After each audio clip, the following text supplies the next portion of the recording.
Hello and welcome to Sideways. Can you hear that in the background? That's the River Tweed. I'm in Scotland today. Oh, nearly falling over.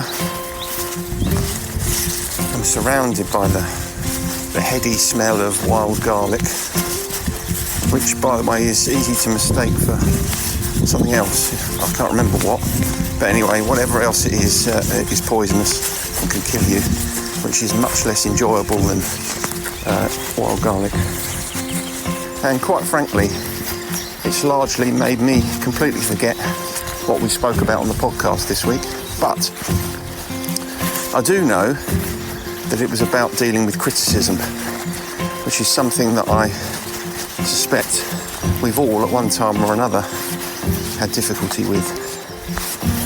So I'm just going to leave you with the sound of the birds and the gentle babble of the water, and you can find out what else we spoke about by listening. Dealing with criticism.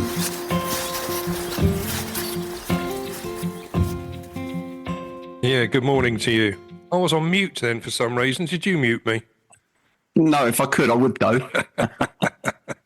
I don't think it's very funny anyway, whichever way you cut it. If that is possible, I'm definitely Googling how to do it. Well, I bet it's fairly easy, but as you're the host, it's very easy to mute people, I think. Is it? Yeah. Oh, I'm going to have a look at that. No. It might be funny when you're making a pithy point. Yeah. Yeah. Talking of which, I didn't think your passive-aggressive messages this morning were very... well, they didn't land very well with me, let's put it that way. You accused me of being passive-aggressive on the Sabbath. I did, yes. Of all days. Yeah, I suppose I could have phrased... I could have used a different phrase that was slightly more collaborative, couldn't I? You could have done. In fact, it came across as criticism. It leads us nicely in what we're going to talk about today, about overcoming the fear of criticism. That's very good. Well, you criticised me for being passive-aggressive on the Sabbath, and I take it on the chin. I was passive-aggressive, and I apologise. Well, let's have a look at it, shall we? We can explore both our behaviours then through the medium of this particular podcast and the notes that I've written. Yeah, and if I don't like it, I'll be muting you. You can do that, and that would be very aggressive. But it was something that someone mentioned this in group some time ago. How they always felt quite deeply hurt by criticism, and it would often put them on the path to relapse. Right. It's a topic I've sort of had on the back burner for a while, but I thought I'd give it a go and get some notes together. It seems to be constantly relevant. It keeps cropping up. Did you worry about being criticised when you were in the madness? All the time, yeah. Right. So if you were criticised, you'd be hurt, and then you just go and have another drink quickly. Yeah, exactly. Yeah. Block that out. But criticism comes in spades when you're in the madness. Don't you worry about that. Did you feel criticised when you got hit on the head by a kitchen drawer when you dropped a teaspoon? No, not really. I was on my own then. I was in my own little world of doom. Oh, well, of course, self-criticism, that's another very significant form of criticism. I don't know if we're going to cover that. We will touch on that for sure. Lovely. But before we start... Yeah. One of the Facebook pages I follow is Grim Crimes and Unfortunate Events of Historic Maidstone. I don't know if you follow it, but we've used it before. Do you remember? Yeah, I do. Was that the bloke who had to jump over a hedge or something? No, yes, there was that one. You had to escape a marauding cow, wasn't it? It was, yes. Yeah, an angry cow or something, wasn't it? Yeah. And we also about the lady that fell out the top window of the first, I think it was the first and last. Oh, yeah. I remember she was drunk. Yeah, well, but if that isn't a lesson for us all to learn, I don't know what is. Exactly, yeah, don't go in the first and last. That's the first thing. Is it still open? I don't know, probably not. Anyway, no, you won't be surprised to hear that I don't follow that particular group. Yeah. The local news on the 10th of April, 1849. Mm-hmm. Okay, it's a little bit sad, but it's the language used that I really like. Because the Maidstone Journal reported the death of Elizabeth White of Rocky Hill, Maidstone, an area we'll know well. Yeah, Rocky Hill, Maidstone, on the 4th of April in their obituary column. The cause of her death was a severe fall occasioned by treading on a piece of orange peel on the pavement. Okay, you shouldn't laugh at that, but it killed the lady. I mean, it's unbelievable, wasn't it? Hang on. So she slipped on some orange peel and ended up dead. Yes. Or did she smack her head on something or something? She did, yeah. Right, Well, okay. it didn't go into great detail, but that's the severe fall was occasioned by treading on some orange peel. Have you ever experienced a fall occasioned by slipping on some citrus? Yes, on a banana skin. Oh, yeah. hang on, that's not citrus. No, it's not, is it? But no, fruit. Yeah. So you've literally slipped on a banana skin, have you? Yeah, I didn't go right over, but I could see some kids had placed it after I'd slipped on it. Oh, really? It was in the shopping mall in Maidstone, Stoneborough. Oh, wow. So you fell for a ruse. A prank. Yeah, I didn't know until afterwards. I see it had been perfectly placed somewhere, and as I slipped, as I looked up to the balcony, I see all these kids laughing. So I picked it up. I picked it up and put it in the bin to some booze from the balcony. I didn't want anyone else. I didn't go right over, luckily. You didn't want anyone ending up in a Facebook group having died from slipping on it, do you? Banging their head on Timpson's doorway or whatever. Anyway, the best example of that I can remember, I was walking down at the Minstrel one evening with Adam. There's your first problem. Well, first two problems. One being with Adam, and two going to a pub. Well, we were going. This was many years ago. We were going down through where the bus station is now. I don't think it was the bus station in those days. And he spotted a banana skin on the ground and pointed out and said, "Oh, I'm not going to tread on that." And about 30 seconds later, he slipped on a chip. Yeah, they so could be slippery, there was some fruity karma going on, I think. And some carb, and some carbs. You were going to say carbo, weren't you? There. I was, but it wasn't going to come out right, was it? Oh, I think that would have been quite a good joke, actually. Yeah, I stopped. But it seemed as if the banana and the chip were in cahoots. Food on the ground in any form is dangerous, isn't it? Yeah, if I don't get him, then you can. Yeah, that sort of exactly. Scenario. Yeah, it's an ambush. Yeah. I don't think there's any ham involved. We'll move on, shall we, before we get totally silly. Anyway, she was buried in All Saints, so I might go and try and find her grave. What, pay your respects? Pay your respect. I could put you could leave a bunch of bananas. Put a bit of orange peel on her gravestone. Well, yeah, it was orange, wasn't it? Crikey, that is unfortunate, isn't it? Yeah. I mean, if that was the cause of your demise, you'd feel a little bit cheated, wouldn't you? You would a little bit, yeah. Especially if she was quite young, apparently, because she had some young children that were left behind. Oh. Yeah, so I didn't put that in because that would take away. Well, you just have put it in, haven't you? I have put it in. Yeah. So thanks for bringing down the tone. Yeah, I would. Well, I'll try and take it up a little bit. What's your opinion on vending machines as on a whole? What you mean, buying a packet of crisps or some chocolate or something? Yeah. I don't use them. Would be my first response. The only time I can ever remember using them would be when the children were small. If I took them swimming, we might get something out of the vending machine, but inevitably they didn't work properly. That's the thing with vending machines. I had some trauma. In fact, that was at the old swimming baths in Maidstone. Yeah. Where I had very little money, and I think after swimming, I put my 3p in the machine. Yeah. And my packet of crisps got stuck, between the mechanism and the glass. You can see it and you can't get it down. Yeah, and then you punch the machine and an alarm goes off and you get told off. You get kicked out, yeah. So, which is exactly what happened. So it was. I've got trauma around it. But there's in Germany. Yeah, they've got sausage vending machines. I saw this. Oh yeah, I've seen them. Yeah. Yeah, and also you can get punnets of potato salad with it as well out of the machine. Yeah. I mean that's bizarre. I mean I don't think I'd trust food like that.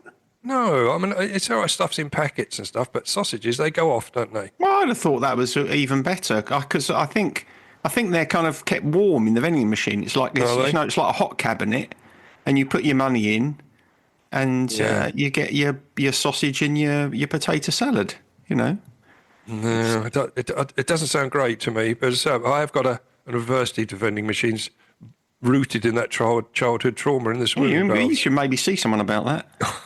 To really get it sorted I've never out. dealt with a vending machine phobia. Have you not? No, that would be a first. I wonder if there is a fear of vending machines. Got to be, hasn't there? There's Got to be. Absolutely got to be. Yeah. Because I did look up the fear of criticism, but there wasn't really anything in there.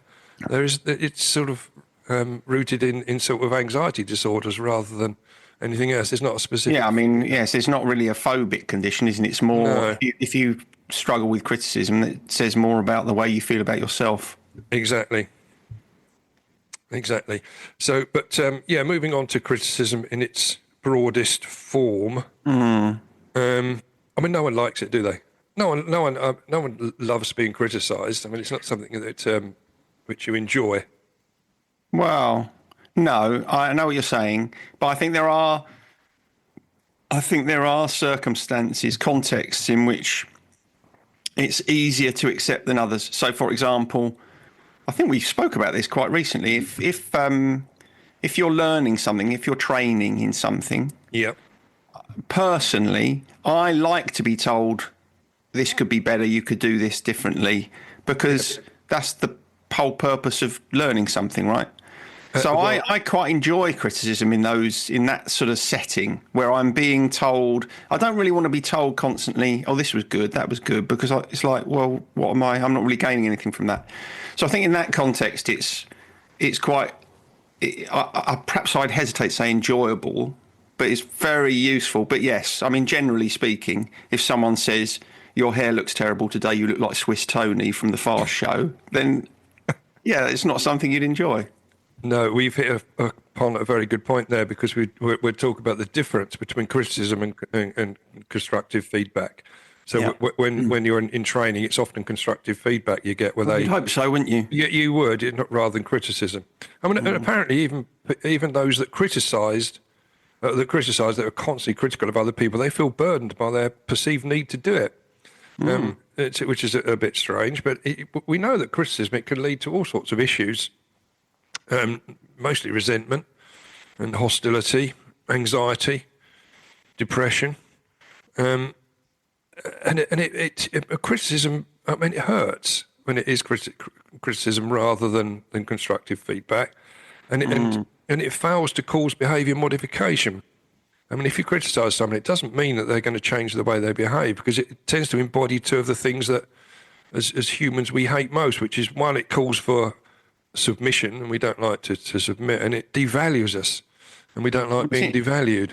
Yeah, so there's something semantic here, isn't there? Because when I think of criticism, I don't only think of destructive criticism. I do think you're calling it constructive feedback, but I consider constructive criticism the good side of criticism. So when I think of criticism, I don't think of criticism as being wholly bad. Well, in this context, in what we're talking about here, we can divide the two up. Right. So not using the word criticism where constructive feedback should be used. So, all right. So you're criticising me is what you're doing. I'm not doing it at all. I think together we can learn about this, and I'll help you understand it. Now you're patronising me. I'm going to mute you. Hang on. I haven't found out how to do it yet. But I think, although we don't like to be, submit and be submissive, we do like to cooperate, don't we? I think we feel good when you willingly cooperate. But critical people seem to be oblivious to this point, and they, as a summing up phrase on that, the valued self cooperates and the devalued self resists. So it's all about the valuing of the other person. So are you suggesting here that some people are kind of serial criticisers? Yeah. Interesting. Mm-hmm.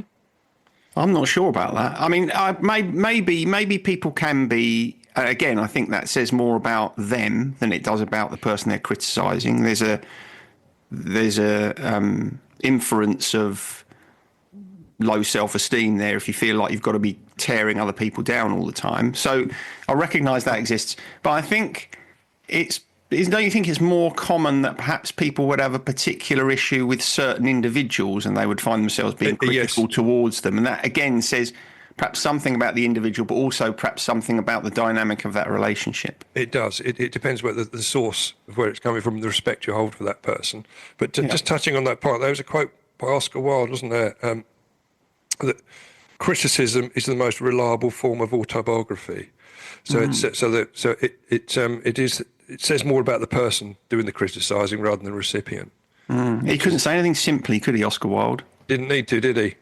I think you're dragging me off course here a little bit. Oh, that's not. Don't criticise me for that. That's your responsibility. Okay, They're your notes, and if you can't hold yourself to them, then you need to have a long, hard look at yourself. Well, okay, thank you for that. Perhaps we'll work through the notes together and see if we can overcome this issue. Do you think you have you honed any defences against the discomfort of the pain of criticism? I'm sure I have. I've just been kind of thinking about this. I mean, most people sort of, they can either disregard it or dismiss it, and others then return it. Which escalates a sort of a power struggle, doesn't it? I'll tell you what I think I do. I don't know about you. You've obviously thought about this. Yeah. I think what I do is my tendency, if I find that I can't dismiss it, my tendency is to internalise it. Yeah.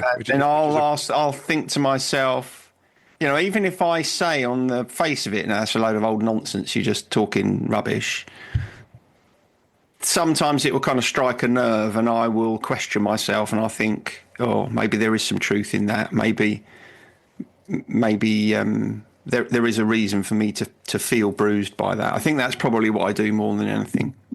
Yeah, yes. I mean, I think it can become paralysing, kind of, if you try and avoid it. Some people try and avoid it, and which means you will never. Criticism is going to happen whatever you do, wherever. It's always going to happen. So if you do everything you can to avoid it, you end up doing nothing. You end up doing, just sitting alone in your own room and going back to your old habits, which is not good. I mean, it's one of the positives about being very antisocial is you don't get criticised by other people very often because they're not around to criticise you. But I mean that. Again, when I think, the more I think about it, the more I think that probably my fiercest critic is me. Yeah, true. And that, as I say, we do touch on that. But there's a few signs when I was doing my research, a few signs that the fear of criticising or fear of receiving criticism is it inhibits emotional growth. Yeah. One is dread of what others might say. Yeah. So you don't do something because you dread what others. You have trouble making decisions. Yeah. You second guess yourself. So you mean you have trouble making decisions because if you make a decision, then you open yourself to someone criticising you for making the wrong one. That's it. Yeah. And regretting your decisions as soon as you make them. So all of those they all make sense, but they feel like they take on an extra heft if you're either in addiction or in recovery. Yeah. I was looking. The next bit of the research was looking at criticism and how that plays out in relationships. Because they reckon that criticism is to relationships as smoking is to health. Again, looking at criticism, we're separating this up from constructive feedback. So we're talking about destructive criticism. Yeah, we are. I mean, it typically starts off at low key and escalates over time in this sort of downward spiral. But the criticised person ends up feeling controlled, which frustrates the critical partner, which they step up the criticism, and so it goes on to sort of a race to the bottom, and the relationship ends up ending. I'll tell you, one of the most destructive things that people do in relationships is they focus far too much on trying to prove that they're right and tell the other person that they're wrong. Yeah, they do on giving themselves the opportunity to see things from another perspective. Yeah, and I think that the way of overcoming this fear of criticism and dealing with it generally is to try and understand the critic. Looking to going back to that quote from Oscar Wilde, but that's hard to do if you're on the end of someone telling you you're an arsehole, isn't it? It is, but I think if you do a bit of thinking about it, I mean, trying to understand the critic's motivation. I mean, people are automatically criticised. They tend to be most critical of qualities and behaviours of other people that they dislike or disown about themselves. For example, and I know this has happened in groups before, where interrupters hate to be interrupted. Do you know what I mean? So they're quite happy to talk over other people's share, and then when someone does it to them, they become very bristly about it. But then that says something about that individual anyway, because does. if you are a serial interrupter, unless you've got a developmental condition like ADHD, Yeah. if you're a serial interrupter, that probably says something about your need to hold attention. And if then you are interrupted, someone is threatening your desire, your kind of position as holding attention. So again, that's a behaviour that I think you're right that it does require you to try and think of things from the criticisers' perspective. But in most cases, certainly in the moment, I'd say that's almost impossible to do. Because part of the difficulty in the moment, because part of the difficulty with criticism, if it's destructive, is it is inevitably going to make you bristle. That's the very least it's going to do. Yeah. And so you don't really feel, it's not a connective way of behaving. So in that instance, you're not really feeling as if you want to understand the other person. You probably just rather they fucked off. Yeah, quite, yeah. Don't you? I mean, that's it. When there's that sort of negative, destructive conflict, that doesn't ever bring people together. It tends to push them apart. You did something with your glasses there, like Eric Morecambe. Was that deliberate? Just the bridge of my nose. It was getting a little bit hot. I thought you'd started doing impressions all of a sudden. So people that constantly criticise, as I say, they're often intolerant of being criticised themselves. Yeah. And they regulate their own emotions with blame, denial, or avoidance. Mm-hmm. And they seem to be, I don't know, because I can think of some people. When I was doing these notes, I had some people in mind, and they do seem to be very self-righteous, and they suffer from this almost predatory self-esteem, where they have to drag other people down to boost their own flagging self-esteem up. Yeah. I mean, do you remember in the past we've spoken about how there are kind of dysfunctional ways of dealing with emotional regulation, and one of them is to counter-attack it. Yeah. So when you feel as if your sense of self is below where it needs to be healthy, one of the ways that people respond to feeling like that is to go out into the world as if they're the most important. It's like you're counter-attacking that feeling. You don't want that feeling, so it's kind of almost an extreme and destructive version of fake it till you make it. So you pretend that everyone else is the problem, and it's like a show of grandiosity that really is hiding your own severe insecurities. Yeah, no, I agree. But I wanted to look at transcending criticism, really. Nice. Best way to overcome a fear of criticism. And there's 2 or 3 points here. One was to act on your own values, not on what other people think. Focusing more effort on the outcome, on what you can control and what's beyond your personal influence. Mm-hmm. And take pride in your effort, independent of others' approval. A bit like your drawing that you put on your paintings that you do. So you've overcome that. You've transcended the fear of criticism there because you do it anyway, which is it's a great credit to you. Yeah, no, that's right. But that's easier to do, I think, if the criticism you receive is not vicious. If it's not meant to be destructive, it's easier to transcend it. Yeah, if it's a takedown, then it becomes harder to kind of think of it like that, which is why I think it's important to kind of recognise that distinction between destructive criticism and what you're calling constructive feedback, because what it requires is you being realistic about something, being realistic about what you've done or what you've said or whatever it is that you feel is being criticised, and then seeing what you can take from that. Is it important that you change because of what someone said, or actually is there something more important and more powerful in the way that you feel about what you want to do? Does that make sense? Yeah, it does. It does. So, I mean, I think again, it's just again transcending criticism. I think it's if you make a mistake and someone criticises you, I think you're turning it into a learning process. Really, you know that you can learn from that, can't you? You can take the positives from it. Yeah, but you know, in order to be able to take learning from criticism, you have to feel robust.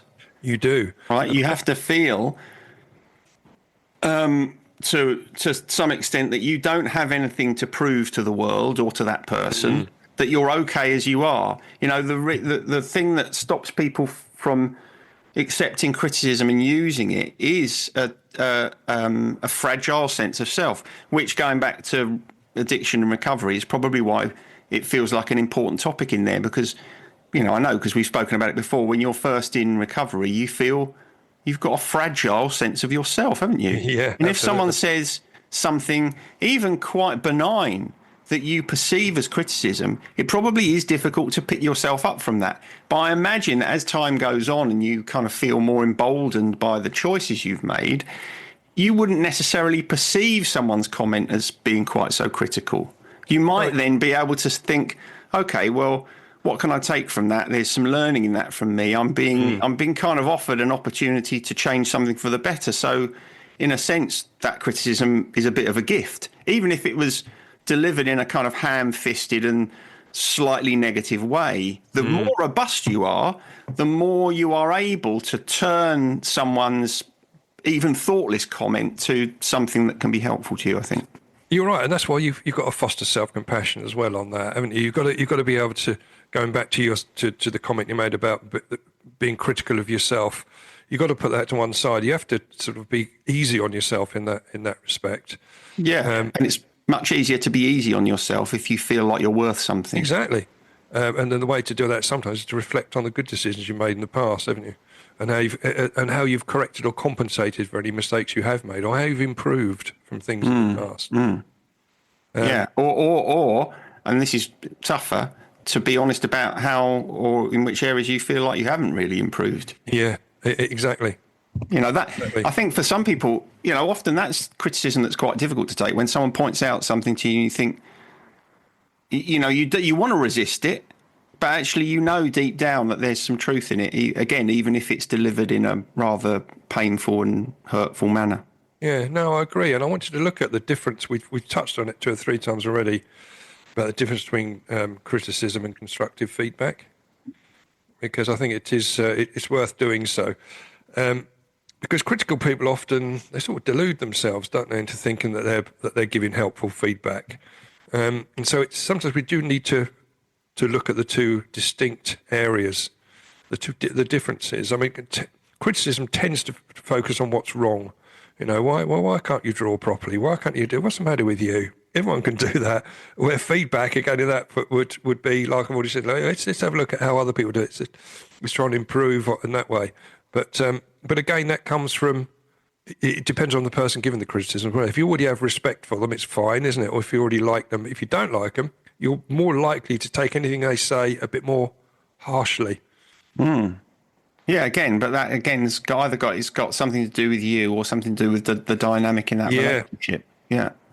So there are lots of, I think what we're saying is there are a lot of factors that feed into your ability to accept either criticism or constructive feedback. You know, some people struggle with constructive feedback. Yeah. Yes, they do. Yeah, absolutely. Especially if they are someone that gives out criticism themselves. Yeah, but even if you're not a critical person, or even if you don't tend to be critical, so I don't believe that anyone is a critical person. I think, you know, some people have a tendency to be critical, but that's not about their character, their personality. But I think, you know, even people who kind of struggle who don't behave like that to other people can find it very, very difficult to accept even constructive feedback, because they feel so fragile in themselves that anything that they perceive as a demonstrative illustration of their ineptitude is incredibly painful, and they kind of want to shut it out and don't want to listen to it. And that's really sad, because then they are constantly closing off for themselves the opportunities for learning and growth. Exactly. exactly. It tends to imply criticism tends to imply, the worst about someone's personality, where you can just be blank and say, "No, you're stubborn or you're lazy," or whatever. Feedback is not. Feedback is about behaviour, not the personality, isn't it? And can we start by sorting this out together? Can we help? We change the behaviours. Don't be. Yeah. Criticism can often be about the personality, and feedback is about behaviour. Yeah, if you're critical of who a person is, then that's a very difficult place from which to build anything constructive. If you say to someone you're selfish or you're argumentative, most people are going to defend that. Well, they will, and that happens in relationships, doesn't it? That sort of argument. But going back to devaluing, when criticism, it devalues. At least my implication. I think the implication often is, you're not smart enough to do this. Where feedback is more encouraging again. I know you've got a lot on your plate. Perhaps we can share some of the burden. Sure, we can do this together, sort of thing. Do people tend to be critical of one another in groups? Yeah. Right. Yeah, they can do. Yeah, they can be quite snarky with each other. Yeah. So again, based on what we've been saying, that might be coming from their own fragile sense of self. Yeah. But perhaps it can also be, more specifically related to, I don't know, jealousy of someone else, or, I suppose if you've been in addiction for a long time, you haven't given yourself the opportunity to see things from other people's perspectives, and so suddenly thrust into that environment where it's necessary for you to do so is probably quite a challenge, right? It is. Especially if people use the yawn quite effectively. Oh, really? If someone shares, someone starts yawning, you think, my God, what a horrible thing to do. But, it's being critical of what they're saying. And well, that's interesting as well, isn't it? Because that's the kind of perception of body language as a criticism, which it isn't always, is it? Again, we've spoken about this quite recently. When I'm talking to people, I do it when I'm talking to you, I'm conscious of it. I often will avert my gaze and look out the window. And for a lot of people, they think, he's not listening to me. He's not interested in what I'm saying. But that's just my way of concentrating. Yeah. But there's also when we're perceiving criticism, something in what is unspoken, Well, exactly. And the yawn is a great illustration of that. Yeah. Yeah. Yeah. I mean, if I yawn when you're talking, it probably is because I'm bored. Are you still speaking? Sorry, I switched off. Sorry, mate. But also criticism can incorporate blame about the past. Often, that comes up in relationships. Yeah, for sure. It's your fault we got into this mess. Or this is another fine mess you got me into, Stanley. Laurel and Hardy. See, even they were all over it. Or you might say to me, it's your fault because you knocked the lens out of my glasses at Upton Park. I still suffer from that now. I've got blurred vision in that eye. You have to have injections in your eyes, don't you? I do.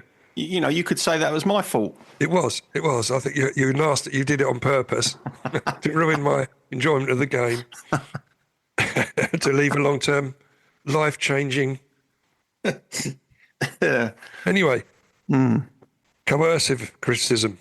Oh, crikey. Okay. Yeah. No, you're going to do what I want or else sort of situation. Again, probably the worst style of management you ever come across, but I think we've probably had a bit of that in the past, rather than the feedback, constructive feedback. So you've got to do this. This is not good enough, and unless you improve it, there's going to be ramifications, consequence. Yeah. Yeah. And that happens in intimate relationships as well, doesn't it? A lot. It does, yeah. But again, I think we've got to be careful also that we don't become what we despise. So that we don't, because we know that people that end up being abusers tend to have had a background of being abused themselves. So if you're being frequently criticised, especially in childhood, we know all about that, don't we? Where that's rooted, you've got a greater risk of becoming a criticiser. So, you're kind of learning that is it's a valid tactic. Yeah. Yeah. So you can sort of attenuate the risk of becoming a serial criticiser by Focusing on when you are talking to someone about how to how to improve, trying to encourage them to improve rather than just directly criticise them, and talk about the behaviour you'd like to see, rather not the personality of the person we've already discussed, and offering help, but respecting autonomy. And resist the urge to punish or withdraw affection if you don't get what you want, which again, in relationships, I've seen that played out, that's for sure. Mm.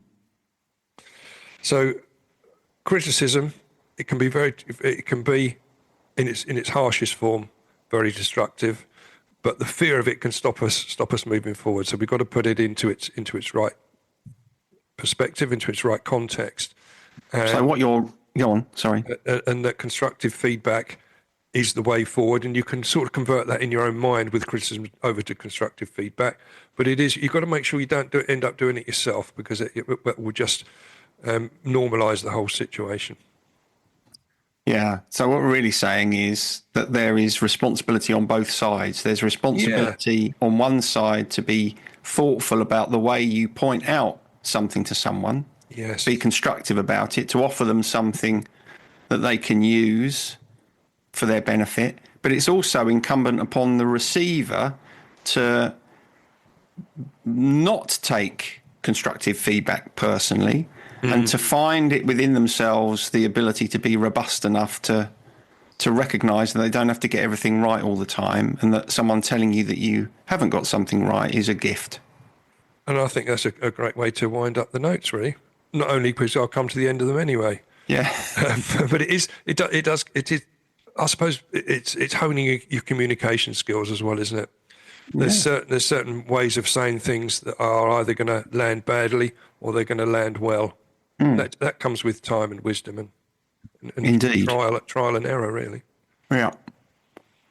So that's it, really. That's it, really, mate. I mean, just the next stage in there is just to talk about the conundrum feature. Let's do that. I've written one down in my sideways notebook. Here we are. You accept an invitation, but then you receive a better offer. Is it ever okay to bump your original plan? I would say no. I knew you'd say that, because I know you have a rule, don't you? That I do. Once you have an invitation, that's it. You'll accept your first invitation, and then all others are rebuffed. Yeah, it is. Even if in the past, I would have gone with a better invitation when I was sort of growing up and just being self-centered and drinking too much and doing what I wanted when I wanted. But now, no. Once it's something in place, that's it. So for you, it's a question of integrity. Yes, absolutely. Right.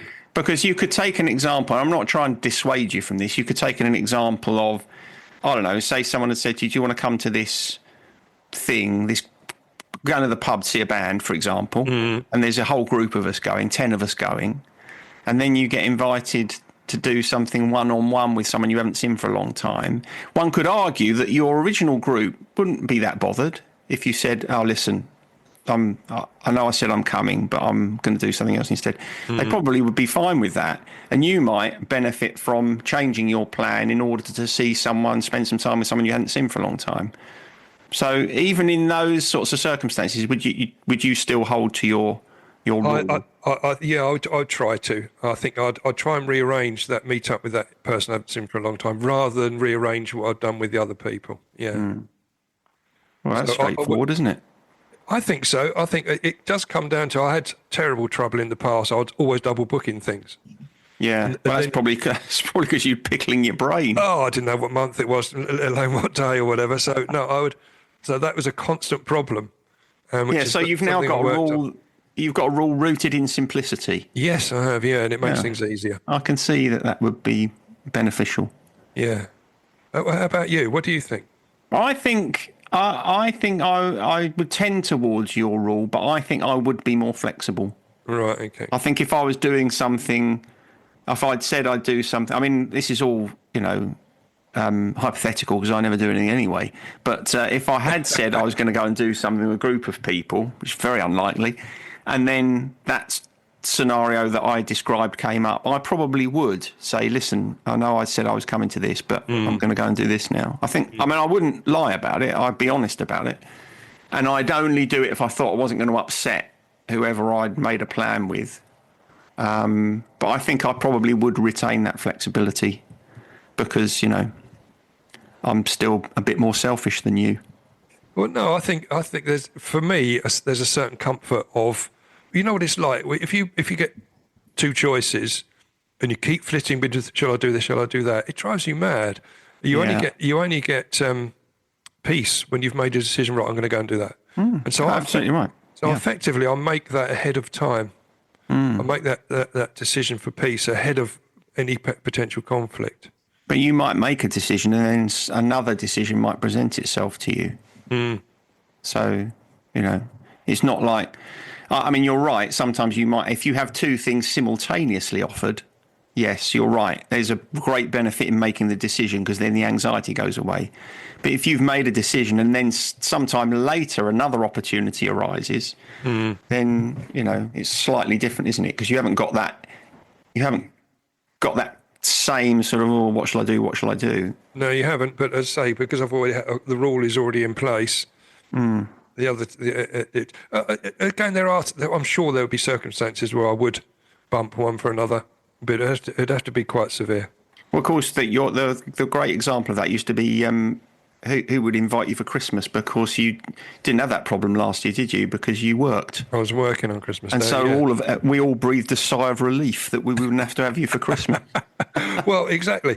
And I think that was, I always went with the first invite. Yes, you did. Yeah. So we'd all kind of wait until middle of December, hoping that someone else would invite you. Well, yeah, but it'd be Christmas Eve mainly. The invites are coming. Yeah, but it is a good conundrum. Well, thank you. That's kind. It's one I can use that one in groups as well. I think that's quite a good one to use. Yeah, it probably is a good one, isn't it? Because that is about, fundamentally, it's about integrity, really. It is, yeah. Yeah. I'm just going to jot it down. I just take a couple of seconds. Oh, that's it. I hope you're going to put my name on the bottom of the slide. It's in the Sideways book as well. Lovely. I've got my Sideways notebook here as well. I know you mentioned it. Okay. The next part is it's a gratitude list, really, mate. Yeah. Who is it first this week?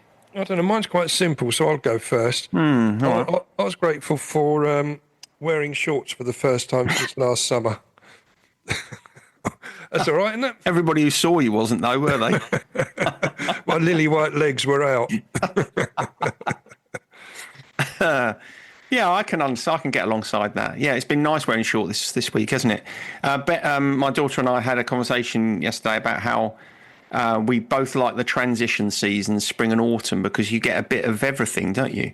In spring, you can have really lovely days like we've had this week, but you're not getting the relentless heat that we hate. You love it, I know, but I can't stand it. I don't like transitions. No, I don't like the transition period. Yeah, it's nice. And then in autumn, horrible. You get a little bit of the coziness that you want in the winter time, but you still have glorious days that remind you a bit of a throwback from summer. So, frankly, winter and summer can do one, as far as I'm concerned. Winter can, yeah. I think it's just summer all the time. I'll tell you why I don't like the transition period, because you can never know quite what to wear. And there's always something, you're either too hot or you're too cold. And so, no, once it's blazing hot, you know where you are. Or when it's freezing cold, you know where you are. Transition, you don't. And Lovely. So like, get yourself a transition jacket. I've got one of those. I've got a transition jacket, but again, sometimes it can be not quite transitionally enough. It can either be too hot or too cold again. So, no, rubbish. I think it's nice. That's part of the jeopardy of going outside. You think, have I got this about right today? I don't like that. I don't want that jeopardy. I give myself a little, pat on the back when I've got it just about right. Do you? Yeah, I ask myself, am I temperate here? Am I, just about right? And when I am, I give myself a little treat when I get home. Yeah, I don't like it. Recently, it's been rainy and cold in the morning, and then hot in the afternoon. Horrible way to behave. So you put your jacket on in the morning, or whatever. You put a t-shirt underneath your jumper. Get out there. Later on. So it's great because we've managed to turn your gratitude into you getting a little bit grumpy. I'm getting a bit grumpy. I'm critical of your appreciation. Yeah, you're being critical of the weather. That's what you're being critical of. You're being critical of Mother Nature and her seasons. That's what you're critical of. I am. Yeah. I just need to live somewhere where it's just hot all the time. I'll be much happier. Yeah, go and live in I don't know, Borneo or I want somewhere. to go as near to the equator as I can. Yeah. Oh, that'd be vile. Anyway, All right. Well, I'm grateful. I suppose this is weather related as well. I'm very grateful for my mini greenhouse. oh, okay. Got a mini greenhouse this year because I was fed up with trying to grow all my seedlings on windowsills. I haven't got enough windowsills really. No. And it's lovely. Everything's coming up jolly nicely in there. Is it? I've never had a greenhouse. It's only a little tiny one. It's like a sort of glorified cold frame, really. So But, can you go in it? Can you stand up in it? no, you can't go. Well, you can't go in it. okay. I definitely could. I could probably get my leg in it. Okay. But no, you just stand outside of it and manipulate your plants from there. Is it a tabletop one then? Or is No, it's on the ground? It's a freestanding one. It's about the height of my table, which you'll have seen. Oh, okay. Yeah. Yeah. And so I'm enjoying that. As I think I said last time, I really enjoy this time of year. I get very enthusiastic about growing all my plants, and then the slugs eat them all, and I lose enthusiasm by about June. So, but at this point, I'm full steam ahead. I'm virtually Tom Good in The Good Life, thinking of getting a goat. I got a feeling I think you can get that on iPlayer again now. The Good Life. Yeah, The Good Life was great, wasn't it? Well, Did you like it? Yeah, I did at the time. I suspect now it looks very dated and probably not that funny. But I am going to revisit it at some point. Now I've noticed that it's on there. Yeah, you should do. Then you can be grateful for it. I can be. So anyway, that's what I'm grateful for this week. Yeah, I've been enjoying that. That's a good one. That is a good one. It's nice growing things, isn't it? Yeah, it is. It is nice growing things. It's rare that I actually do so myself these days. But anyway, Well, I don't care about you. I'm talking about me. no, I know. Well, yeah, not having a garden, it's difficult. You could go out and dig a little patch out in the communal garden. Put could some do that. potatoes in, couldn't you? I like watching the other things grow. I like the trees blossoming. I like the bushes growing and Now stuff. the blossom is glorious at the moment. Yeah. Yeah. Yeah, the cherry blossom's gone off again now because it only comes for a little while, doesn't it? And off it goes. Yeah. Anyway. Well, that's the transition for you. It is, yeah. I don't like it. I like it when it's either on or off completely. It says hanging there sort of browny, sort of dying up. No. There's no That's joy all in part that of at all. life's rich tapestry, that is. It is in many ways, but I'm not. It doesn't mean I need to like it. No. All Anyway, right. I'm going to go on to the best-selling albums. Good. Let's get on with it then. Well, 72, 82 and 92 I'm doing this. Oh, crikey. 72. Okay. Yeah, well, 72, I'm going to have to give this to you because it's... What are you going to give me, the band or the... Well, okay. I'm not going to get it. Do you think I'm not going to get it at all, don't you? Well, no, because there isn't an artist. Really. It's various artists. Oh, so it's a Top of the Pops album or something like that then, is it? It was one called 20 Dynamic Hits. Oh, my God. so Well, I I would think- never have got that, would I? No. So I think in 1970, this was the very seed of the now sort of concept, wasn't it? Well, do you remember those? Do you remember the Top of the Pops albums? I do. That you used to buy. They used to be really cheap. You used to think, this is amazing, because I got a compilation album for about 99p, and it Yeah. was not the original artists. No, it's all covers by some very poor musicians. as well, Absolutely wasn't it? shocking, wasn't it? It was. I had one with David Bowie's The Laughing Gnome on it. It was possibly one of the worst renditions of any song I've ever heard. It was dreadful. And didn't they sort of fed into the misogyny of the time where they'd have a scantily clad woman on the They front did, of it? yeah, they did. Yeah, it was like Just to try and page make you 3 on Yes. the front of an album. Yeah, it was, yeah. Yeah. Yeah, I bet dreadful. you've got a full collection in alphabetical order. Dreadful. We had some at some point. They're long lost and gone now, but yeah. Yeah, well then they would have been the first ones you'd gotten rid of, wouldn't they? When you Yeah. had a clear out because they were a Yeah. load of old rubbish. Anyway, So, yeah, yes, so okay. various- So so that's the- 72's a write-off. So that was the best-selling album of the year. Was this 20 Dynamic Hits? Because It must have been a very thin year for music then. It must have been, but I think it was perhaps one of those. It was one of the first delves into that market, wasn't it? Yeah, it must So have it was been. the Yeah, forerunner of the now concept. yeah. So 1982. Right. Okay. This feels more. I'm going. Is it sort of Madonna area, something like that? Well, it's a classic. It's an actress lady who stumbled upon a way of making a few quid via singing, I think, Oh, an actress. or an actor, as we say these days. Right. So she's an actor. So she's fundamentally known for acting, Yes. but she also was a successful recording artist. Yeah. English? American. American. No, you're going to have to give me something else. Yes, she. What was she famous? Famous? Well, no, she was in some good films.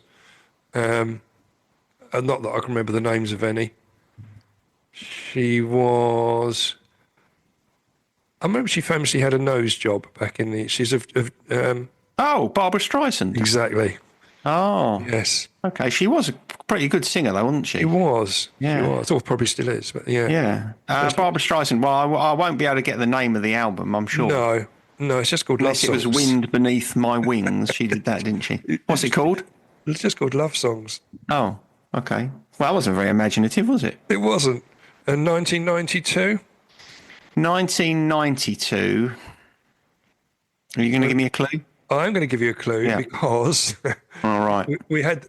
because we had this situation with Simon and Garfunkel where they went over 2 years, didn't they? Oh. And so this one was the same as last week's answer. Can you remember that? No. No, I can't. So 1991, Yeah. and in 1992, the same artist, same album. No, I don't remember. Who is it? Simply Red. Oh, my God. Oh, my God, really? Yeah, do you remember the name of the album? Stars. Stars, yeah. Yeah. So it was bestseller in 2 consecutive years. Isn't that weird? Dear. I mean, it's weird, but it's depressing, isn't it? Yeah. Is that the best we could do in the early 90s? It looks like it, yeah. I always say the 80s was the best decade for music anyway. Yeah, I'd probably go along with that. Well, we would, wouldn't we? Because We would. that was our formative years. They were our formative years, but we were also we were in a band together ourselves. We were in a band, yeah. Well, did we ever have the best-selling single of? I've looked through. No. No, you can't find us anywhere. No, I think we sold 6. I don't think we released any singles though, did we? Well, no, we had some couple of EPs, didn't we, Yeah. on cassette? Yeah. So I think we sold a dozen cassettes at one gig. So That's not bad. Yeah, we never released any singles, a bit like Led Zeppelin never released any singles in the UK. So that's our similarity to them, isn't it? It is. It was a bit beneath us, wasn't it? Yeah. Yeah, we didn't want to buy into that bourgeois concept. Anyway, the football's just because we rarely touch on football, but we always like just this little bit at the end, don't we? Yeah, so the league champions in 72. League champions 71-72 season. Got absolutely no idea. They're currently in the championship. Queen's Park Rangers. No, I don't think they've ever won the league, have they? I know I know they come runners up. Sheffield Wednesday. No, I don't know. Who is it? no. Cloughie managed them at one time. Derby County. Derby County. Right, okay. Yeah. Okay, yeah, that makes sense. Yep, Derby. Yes. Yep. 81-82 81-82 must have been Liverpool, surely. was Liverpool, yeah. Yeah. Okay, good. And the next one, 91-92, this was the last season as the Division 1 before it came the Premiership. So you probably remember who was the last. I don't remember who it was, but again, I would imagine it was probably Manchester United. No, It might have been Arsenal. no. They haven't won it since, let's put it this way. So it wasn't Blackburn then, was it? No. No, because they won it first year, I think. Liverpool, have I said Liverpool? Yeah, Arsenal. Have they won it since? No. Oh, they've not won it since? No, they're in Rochdale. They're in the Championship as well at the moment. Oh, blimey. I don't know. Howard Wilkinson was their manager at the time. Oh, Sheffield Wednesday. No, Leeds. Leeds. There we go. That took Leeds some dragging out United. of you. Yeah. Crikey, I didn't do very well. I kind of really stumbled through that, didn't I? Well, it was, there were some difficult ones. We'll work on it together. Yeah, I mean, I shouldn't be too critical of myself, should I? No. But in reality, it was absolutely useless. Your self-criticism there. You need to transcend it. A little bit of self-compassion. That's all you need. All right, I'll go and make some coffee and cheer myself up. Good work, mate. Thank All you. right. I'm glad we recorded that. It seemed to go on for a long time. Well, 58 minutes, I think. Oh, that's all right. Okay. Yeah. About All right. half of the course these days, isn't it? Yeah. Yeah. Right. See you next time then. Nice one. Thank you, mate. Bye. Laters. Bye. Bye. Sideways was created by Graham Landy and Martin Pankhurst. If you want to read more about our work or sort through the extensive archive of past episodes, just visit grahamlandywellbeing.co.uk/sideways-podcast. You can follow us on Twitter or Facebook or Instagram at Sideways Podcast, and you can email us if you have a question or if there's something you'd like us to cover. But most of all, we want to tell you how grateful we are that you come and listen, and we ask that if you've enjoyed what you've heard, that you spread the word. And we'll see you next week.